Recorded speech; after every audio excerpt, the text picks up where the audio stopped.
Sanja Noble has over 30 years of experience in the financial industry, and her firm, Silver Crown LLC, goes beyond just credit repair. Sanja works with professional women to coach them toward financial freedom. She's a financial literacy architect, and she guides clients toward a brighter future. She's got a twofold mission, and that is to rebuild credit scores, but more importantly, to equip her clients with knowledge and tools to manage their finances effectively. Sanja is empowering her clients to make informed financial decisions and not just rebuild credit, but also develop a blueprint for long-term financial success. Welcome to Find Me the Money, the podcast, Sanja. Oh, thanks so much for having me, Miss Tracy. Happy to be here. Well, I am so excited today to talk about digging out of divorce debt, because Lord knows that so many women come out of divorce with a lot of debt. And whether that's credit cards that they became responsible to pay in the divorce, or tax debts that they just found out about, or a car loan that they're having to take over, or unfortunately, many times putting legal fees on a credit card, it's really tough. Yes. And so I know you've been divorced. And Yes. I would love for you to share whatever you're comfortable sharing with our audience about your divorce experience and how your finances really played out in that.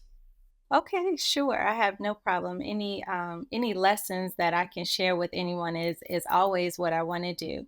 I've been divorced for almost 20 years. I was married for just a short time, just long enough to have two amazing young men who are 22 and 21 now. Wow. Um, and I got divorced like when they were little babies. I was taking care of them. And I had a house, I had a car, I had a career. And then suddenly I went from having a two-income household to one. And my ex-husband actually was making more money than me. So when he decided to leave the marriage, was left with mortgage payments, car payments, and childcare, and just trying to figure out exactly what to do. And one of the things that I had to do essentially was just really take a full assessment of where I was. Like, what money did I have? What were the shortfall? And one of the biggest priorities was, of course, childcare. And as you know, just taking care of children. I would go without just to make sure that my children didn't go without. You have your children go to preschool and you want to make sure that they're not the kid that doesn't get the cupcake because their parents didn't pay the tuitions. So Right. I always would do that. So that's basically my journey, but just I've always done little things. I would do mystery shopping to get extra money. Well, many of the women that I work with have left their careers to be stay-at-home moms. And one of the Mhm. things that we talk about in the Divorce Money Guide is the importance of establishing some financial independence. And a lot of the women that I work with are going to receive child support and alimony, but having an income stream of their own that their ex-husband doesn't control is so important. During my divorce, when I got my divorce, uh, my child support was only $200 a month. And with two children, that doesn't go far. But at the time of the divorce, as you know, he was unemployed. He was an electrician that worked in construction. So off season, I'm not making any income. So surely the attorney was going ahead to push that through so that he didn't have to pay me so much. And when he would pay me, he would only pay me when he had it, when it was convenient or however it came, right? But I could not rely on that. I couldn't budget on the hope and prayer that he would be giving me money when he saw fit. So I had to do it on my own. So that is exactly what I did. And what I was doing was like really, I call it hustling hard, for my baby, Right. but hustling so that I could have some income. I had a decent salary, but as you know, with childcare, mortgage payment, car note, that essentially was gone. So there was really nothing left for me to buy myself anything. And who wants to continue to work and then there's nothing, you can't even get Right. your hair done or anything like that. So I've always been a proponent of making sure that you're buying yourself something each time that you get paid. I know for me, It's as little, and it doesn't have to be elaborate, but like when I would go to the grocery store, and still do this today, Tracy, I buy myself flowers. I'm buying everybody has something on the list that they want, and I'm cooking all of it, but it just made me feel better having some flowers that I bought for myself from the grocery store. So that's And kind of I how am I a feel myself. Huh? I'm such a huge fan of grocery store flowers because they're Yep. inexpensive, but they can Yep. still be beautiful and they make you smile when you see them. Exactly. And it's so small. And that's all you want to do is just to change your energy. Change your energy so that you can start looking at life better. Going through Hmm. divorce is a very difficult time. It's embarrassing. It's, whatever the circumstances are, it is a roller coaster ride on a daily basis. And just to have something as small as flowers sitting on the table that you bought for yourself or someone bought for you can change your state quickly. Okay, so as we talked, the debt issues are especially difficult when coming out of a divorce. And I know that you're a huge advocate of proactively protecting your credit during divorce, right? Yes, absolutely. It is so essential for you to pay attention to your credit.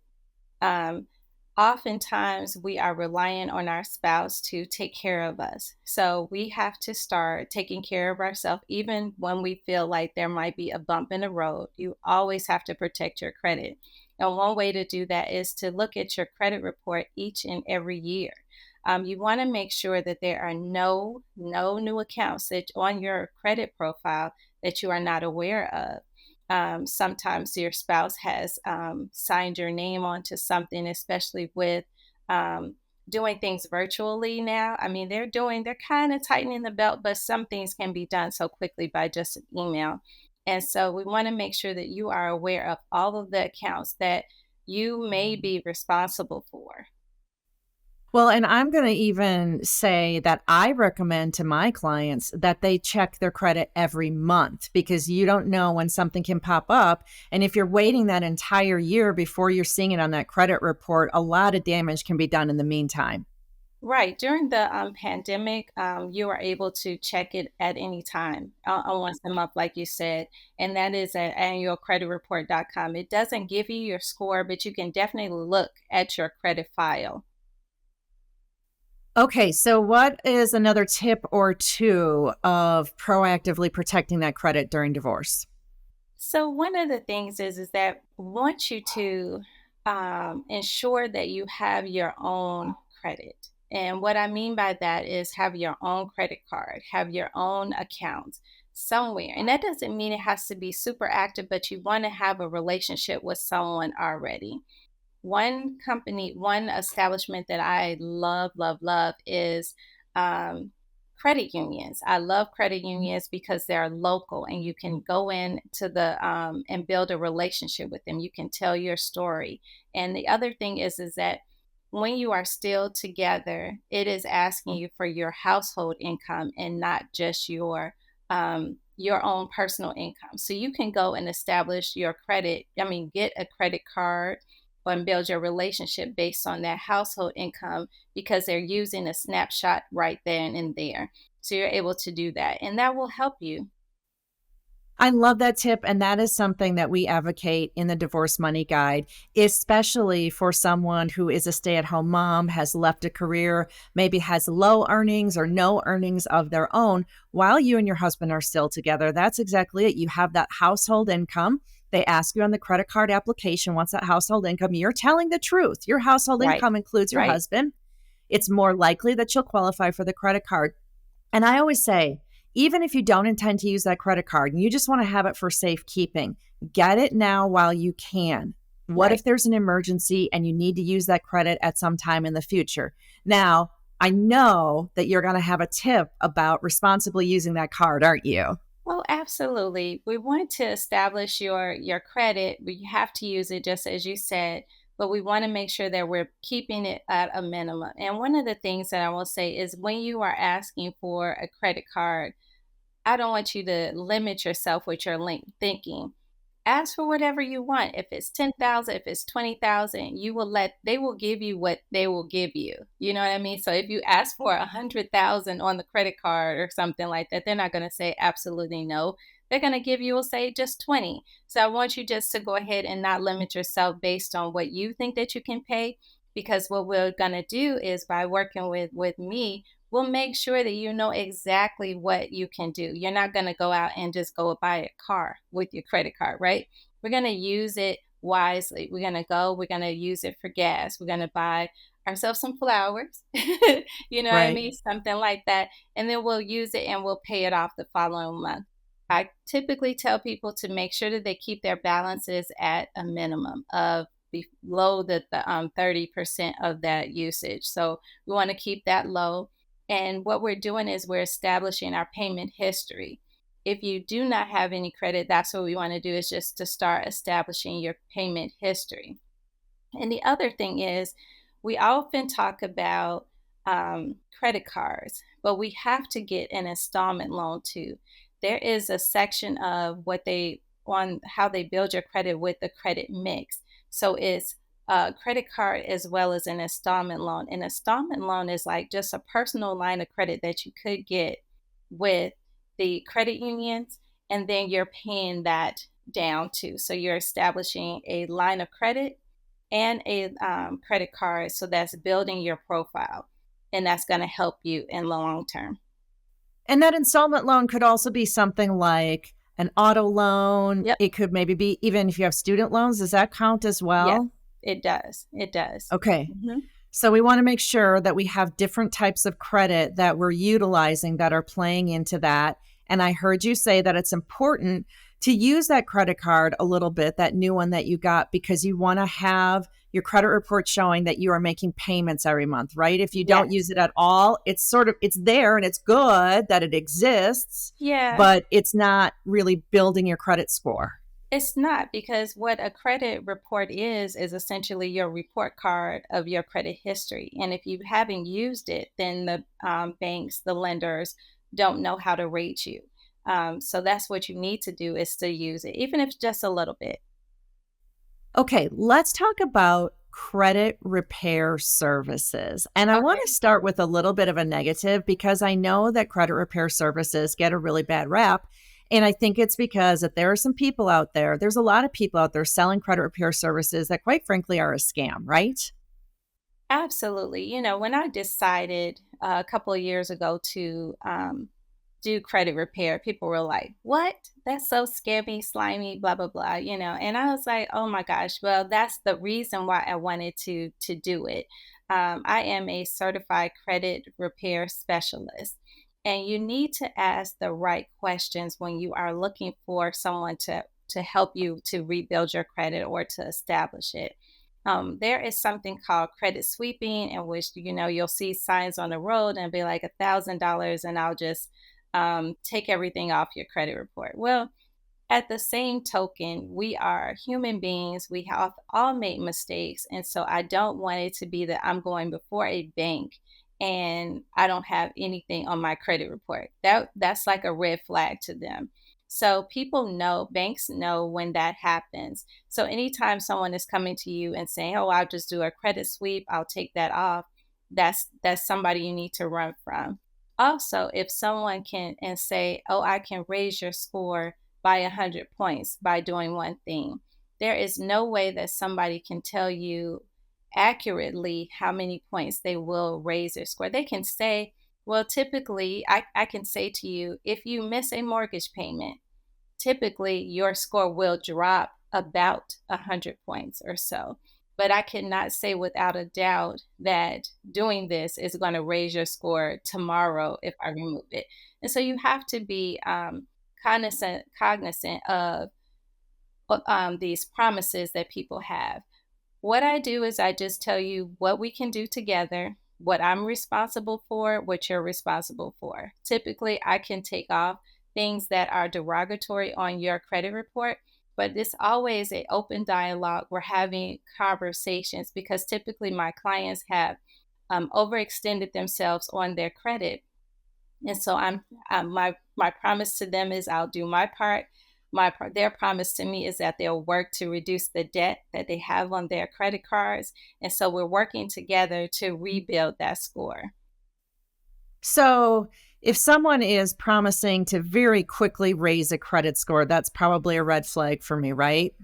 Yeah, so if anybody comes to you and says that they can, without a doubt, raise your score by a certain amount of time, a certain amount of points, that would be a red flag for me. It takes bureaus 45 days, 30 to 45 days to respond to you. And so if there's a crunch time and you're kind of searching for somebody, I would just not do that. I would definitely give yourself enough time to make the repairs to your credit, because it is a law that requires the bureaus to respond to you within the 30 to 45 days. So we have to let them go through their entire process, because the worst thing that can happen is someone sweeps your credit profile, and then everything comes back on your credit report. So I heard you say that one of the big things that you focus on with your credit repair services is removing inaccurate or other negative information from a credit report. Right. Can you tell me how that works?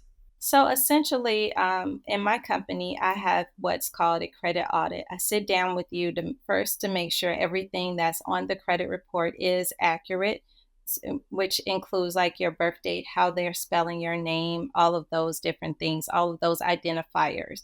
The second thing we do is we walk through, and I want you to tell me the story.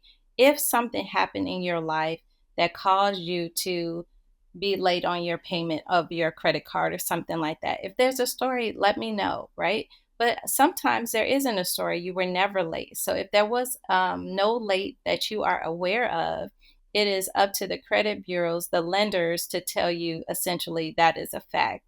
And that's what we'll do. We will challenge that, because you don't believe that is accurate. We can have that removed. And so that's essentially the process, me disputing and them having to prove that that is actually a fact. And then I think what I heard is that the other big pieces of improving your credit profile and your credit score are making on-time payments for all of your accounts, Absolutely. as well as paying down your debts. And I am Yes. hoping that one of the things that you do with your clients is helping them figure out, how do we strategically go about paying down those debts? Which ones do we try to chip away at first and things like that? Yeah, so I have a website, not a website, I'm sorry, a worksheet. I love numbers, you know. So I have a worksheet in which I give to all of my clients so that we play around with it, because, there's a snowball method, I've got a lump sum, what do I do? What if I don't? Which one should I pay first? And it looks at like the interest rates, it looks at the amount that you have, that you owe, and it allows you to structure it how you want to, so that you can figure out what would work best for you. So that, yeah, we sit there and talk to people about that all the time. Okay, so bringing it back to divorce, I know that, of course, it's recommended keep your debt as low as possible. No, But as I mentioned earlier, that's not always possible. Sometimes women are using the credit card to pay legal fees and right? things like that. Do you have any tips for things that they can do or be thinking about during divorce specifically that might help them with their credit issues? So, one thing is, if you have the debt, if you have the car note or something like that, one thing I want you to do is to make sure that you communicate with the lenders. Lenders are here to help. The worst thing they want to do is to come repossess the car or foreclose on the house. They don't want the house. So it's easier for them to work with you. So I would say pick up the phone. If you realize that there is a decrease in income, or there's a change in your pay or anything like that, that you are talking to them, letting them know what's going on. A lot of times they have programs that they will help you with. Some are skip a pay. You won't have to pay that month. Yeah, they'll put it on the back end of the contract, but the relief that you get just that 1 month to allow you just to reestablish and realign your new life, it is so helpful. Well, and then you won't have a late pay on your report for that month, right? And I don't think everyone realizes that you can call your lender and ask for an accommodation. Is there something that we can do? Sometimes it might be, like you said, putting off a payment, reducing a monthly payment, something like that. They might be able to stop interest for a period of time. They Right. might have a hardship program of some kind, Yes. right? Yes, absolutely. And a lot of times when we're going through something, we're not talking to the right people that will give us this knowledge to what to do. A lot of times we're suffering in silence, and I would ask everyone not to say that you want to cry on everyone's shoulder, but ask for help. Ask for the assistance, and there are always people that are here willing to help, especially people that have gone through the same thing that you have to want to smooth out the rough side. If I can help you not go through this valley or this pitfall, I'm happy to help you at any turn. Sanja, that last tip to me is gold because I think so many people don't know that they can ask for an accommodation. So thank you so much for that, as well as for all of the advice that you've given today. Tell me again a little bit about your credit repair services, and everyone know that I'm going to put in the show notes how to find Sanja, so you're going to Right, be able to find her. But right. tell us what you've got going on. So the name of my company is Silver Crown Credit Repair. I can do credit repair nationally, so don't think it has to be locally or anything like that. But what I do is I start, like I said, a free consultation is what I give to people. Free consultation to find out if we are a good fit. The second thing that we do once we establish it, we do a credit audit, so you know exactly what is harming on your credit. That anything that you do or something that I can do to help to repair that. And then after that, you'll get all these emails, probably tired of me, but emails just giving you all of the credit education to what to do because we have to start changing our mindset on we are making a conscious effort to just do better. Sometimes things happen, but we're going to go ahead and just change that mindset. And the next thing that we do is just wait. We'll do the letters for you. We'll challenge anything on there that we can get off, and then we'll wait for the credit bureaus to respond to us. Typically, it's like 1 or 2 rounds of letters. So we'll say within 60 days, 60 to 90 days, we can have you all in ready in good shape so that you can be fundable. You can get the house that you want or just do whatever you want. It's such a good feeling just to be empowered to have that power to do what you want to do. That is so wonderful. Thank you so much for being with me today, Sanja. It was a joy talking to you. Thank you so much, Miss Tracy.